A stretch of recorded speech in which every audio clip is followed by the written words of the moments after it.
When you believe someone is coming, a mentor, a partner, a perfect opportunity, a version of yourself who finally feels ready, you stay passive.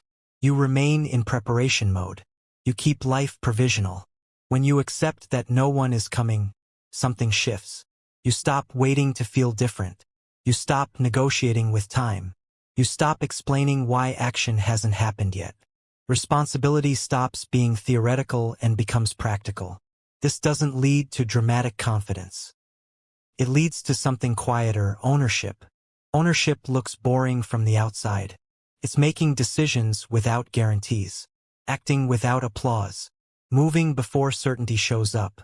It's doing the next thing because it needs to be done, not because you finally feel ready. Most people think they need belief before action.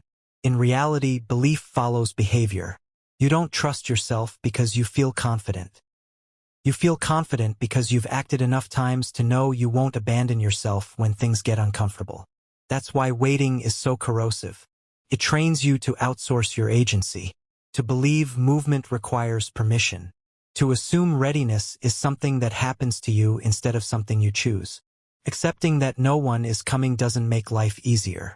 It makes it simpler.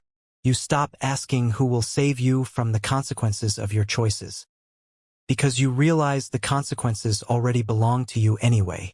And strangely, that's when momentum starts. Not because life becomes clear, but because waiting is no longer an option you take seriously. Change begins the moment you stop expecting rescue. Not in a heroic way, in a grounded, adult way. You don't need a breakthrough. You don't need more insight. You don't need to become someone else. You need to accept that this is your life, and that moving it forward is your job. Once that lands, action stops feeling dramatic.